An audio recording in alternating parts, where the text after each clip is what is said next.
Hi, everyone. I'm Alexandra Uresta, and this is Career Switch Podcast. This show is here to encourage you to take action with whatever career change you've been considering or are working on. In some episodes, I talk to people who've made their own career switch, whether by choice or circumstance. They share the good, the bad, and the truth about their journey, including what worked for them and what didn't. In other episodes, I speak with experts who offer their best career advice on issues that can come up during the process of making a career change. After all, it takes guts to switch things up, and it's not easy. However, it is possible. So, I hope you hear something in this episode, an idea, a suggestion, a piece of wisdom that'll spur you into action with your own career switch, whether it's taking that first bold step or trying something new. Welcome. I'm glad you're here. Do you know if your employer offers tuition assistance to pursue a degree?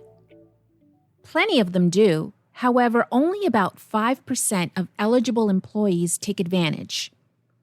If your company offers some kind of tuition assistance, you can start making your career switch now while you're still at your current job. This is what Weavy Garcia did when he decided to diversify from IT.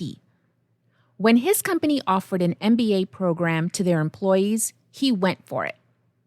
It was an opportunity to learn about business, get his master's, and switch into sales, a more lucrative option for him. In this episode, Weavy tells us the good, the bad, and the truth about working full-time during the day and taking classes at night, and even on the weekend, to earn his degree. Spoiler alert, it was tough. But it was worth it for his career switch. His MBA, along with his IT experience, have helped him secure his future by always being employable, whether in IT or sales. Alternating between the two fields or combining them in technology sales gives him the flexibility and diversification he was looking for.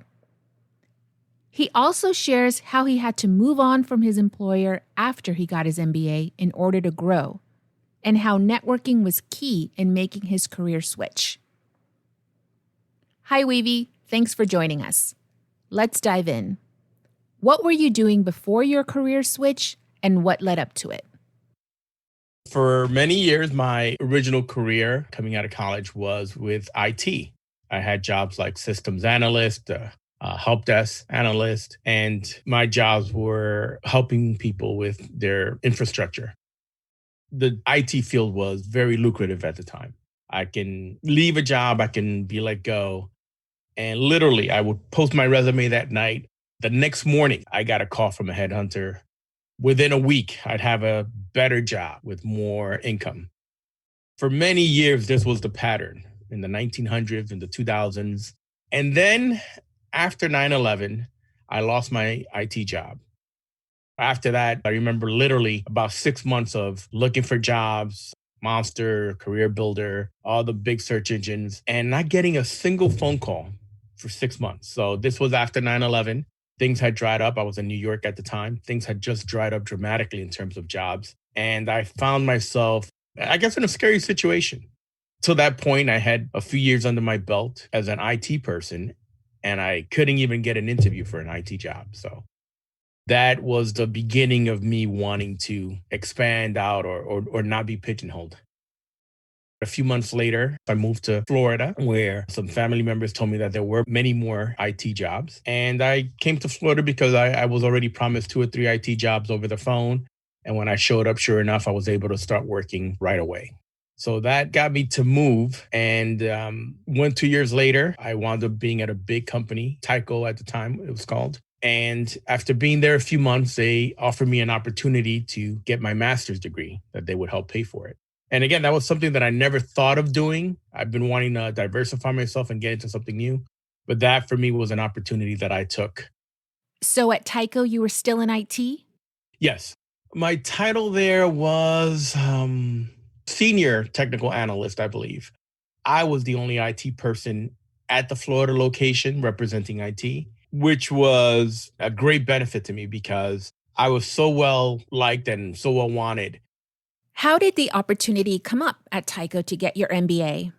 I had only officially been working there, I think, less than a year. and this program came up. It was a special program with Nova Southeastern. Instead of us going down to the Nova Southeastern campus for our classes, the professor would come to the Tyco building every other weekend. Did you qualify for the program? I almost wasn't able to make it because then one of the requirements was that you had to be a Tyco employee for a year. And I think I was like 11 months at the time. So I applied and then it was like, oh, I don't know, you may not be able to make it. And one of the higher management in finance comes up to me and he just kind of overheard and he was like, hey, what's going on, Weavy? And I go, yeah, I was thinking of taking this master level courses, but I found that I can. And he goes, oh, you really wanted to do that? And I go, yeah, well, I wanted to learn. And, I thought it would be interesting for my career. And he just said, okay, don't worry about it. I'll take care of it. And he went away and he came back like the next day. He goes, Weavy, don't worry, sign up for it. I got approval. You can take it. That was an opportunity that I didn't see and that almost didn't happen, which I'm forever grateful for. Why did you want to apply for the program? I have been going from IT job to IT job. And every time I had to go and look for another IT job, I kept coming up against the same walls. They wanted you to have more and more IT certifications, but no one wanted to pay for it. No one wants to give you the experience, right? Like, oh, let me try you out. But they wanted you to have these additional certifications, Cisco certification, Citrix certification, more Microsoft certifications. All of these certifications, you have to put in hours and hours of studying. So besides the fact that you have to buy your materials, then you have to pay anywhere from $100 to $250 to take the official certification test. And if you don't pass it, you just flushed that money down the toilet. I really got tired of that hamster wheel where you're being asked for more and more. And then the pay was getting less and less. So that started to discourage me from just staying in the IT field, which made the opportunity to get my master's degree a lot more. So tell us, what was it like to go back to school for your MBA? It was very difficult because I did not have any of the bachelor level courses that I needed to take my master level courses. So I literally had to take twice as many courses every semester. For example, if next semester I was going to be taking master's level accounting and master's level statistics, two classes I never took in college, I would have to take the bachelor's level accounting and statistics this semester, along with my two classes, in order to be able to take the next two classes. And unfortunately, this went on for the whole 18 months I was there. And what about taking courses during the weekend? It doesn't matter what you do. I think 9 out of 10 times, by the time you get home, you're pretty tired from your day. So imagine coming home Friday, Friday, everyone's like, okay, great. It's Friday. I get to enjoy my weekend. And my Friday, then I had to go to class till 10 p.m. at night. The following Saturday from 9 a.m. to 5 p.m. And then you figure, okay, well, you got your Saturday night and Sunday. No, then you had to work on your papers. You had to work on your test. You had to work on everything else that you needed to catch up on. And then you start work on Monday. So, Wow. What kept you motivated during those 18 months when you were working full time during the day, then coming home to study? well, to be quite honest, just the learning, it was awesome. I got to learn different aspects of business that it applied to my everyday job, that it applied to me getting a hand on the steering wheel of my destiny, let's say.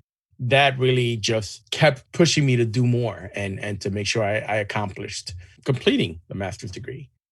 And your home life? Did it take a toll on your home life? Thankfully, my partner was very patient with me. I mean, she knew I had to spend a lot of time studying. We would just stay home if I had to work on a big project. Whenever there's a focus on something other than your partner, the partner a lot of time gets felt left out, or they start to resent what you're doing because you're not giving them any time. And my partner was very understanding about that. Okay, so you got your MBA in 18 months. How did you move out of IT and land your first sales job? I was hoping that this would also lead to more opportunities at the company I was working with. But after I got my degree, I was there another year and a half. And unfortunately, they weren't able to offer anything. Not a salary raise, not a management job, not a switching to a different group. If you're at a place that you've been working for years, it doesn't matter if you love it or not. If they're not giving you the opportunity to grow, our only option is always to leave. And it's a hard option because you're leaving that comfort of home. You're leaving that nest, you're leaving that comfort zone. But that's the only option that most of us will have if you're feeling stagnant, if you're feeling pigeonholed, if you're not happy where you're at. I started looking and I happened to have a peer that had moved to a up and coming software company. And she had told me of some positions that were there. So I reached out, I saw some positions to apply to, and I applied. And she was able to give me a good recommendation on the inside, which basically boils down to networking. I had to talk to friends and they knew how unhappy I was getting now that I have my MBA and I wasn't able to do anything with it at my current job. So they were able to help me expand out and apply to jobs and get my foot in the door. So, networking seems like it has definitely played a part in your career switch. First, that executive was able to get you into the MBA program at Tyco. Then, your colleague was instrumental in landing your first sales job. I thought my skill set should open up doors for me. And unfortunately, they rarely ever did. The only things that opened up doors for me were talking to people that understood what I wanted to do or that knew of a position somewhere that I can see, okay, I think I could be successful at that, and giving me the opportunity to apply and to get my foot in the door. Networking is the best way to really get your foot in your door and expand out to where you want to go. How has your IT experience helped with your career switch into sales? I was able to be good friends with my management team and they were able to help me out. They understood maybe where I was a little bit lacking since I didn't come from a sales background. They helped me with a lot more of the sales, but they knew I had the IT chops for it, which really helped because they knew I already understood technology. A lot of times they had to train their salespeople to understand more of the technology, and I was 100% there. If anything, I can give insights that they didn't even think about. So that really helped. When I worked at the software company, I was there almost 6 years. I had different sales and technical jobs while I was there. And that happened because after being in the sales, and then they had to start laying some people off. But I had enough technical skills that the manager spoke to the manager of the IT department, and I interviewed, and I was able to prove that I had the technical knowledge, and I was able to start a job in the IT department, which I did for 2 years. And then when there were new positions in sales, I went back. So, so again, that always differentiated me because obviously not everyone can do that. I was the only one that did that in that company. And my work ethic and my skill set allowed me the opportunity to show them that I could do it. Even now, you can alternate between IT and sales. What does that mean for you? So it gives me that flexibility that I can always have a job, which was one of my goals. I am completely employable. I can move back and forth between being in the IT field, a mixture of IT and sales field. But sales jobs are a little easier. And that's actually part of the reason that I went into it. My strong suit is technology sales or sales of a product that you need high knowledge for. Something where you have to explain the benefits and you have to understand, do more customer analysis and a lot of questions to really understand what the customer needs, and then being able to give them a product that will meet all of their requirements. Are there any drawbacks to alternating between the two? Unfortunately, there are. The minute they see IT in my background, they start wondering, well, wait a minute. If you're an IT guy, you can't really be a good sales guy. And vice versa. If you're a sales guy, you can't really be a good IT guy. So I've gotten that feedback sometimes, which just makes it a little bit harder that I have to always prove it. I usually go through more questions, especially when going for an IT field. That's where networking can really help. Once they see that someone can vouch for you, that's where you get given at least the benefit of the doubt and the chance to show them and prove to them that you can do the job.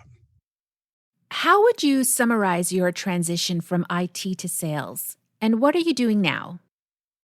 My transition's been from I used to do all to IT and sales to all sales, and now I'm doing sales and health. So I always have an overlap for some reason. Considering my skill set, that I enjoy jobs where you need a higher knowledge level to do the sales job. After speaking with some friends and networking, a lot of people had suggested to me, hey, you may want to try the health field because those are usually complex products that you have to explain to doctors.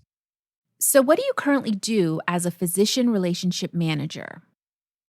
My daily job is I call in doctors' offices and I speak with nurses and medical assistants to explain to them how we can help their patients, make it easier for their patients to get their health supplies.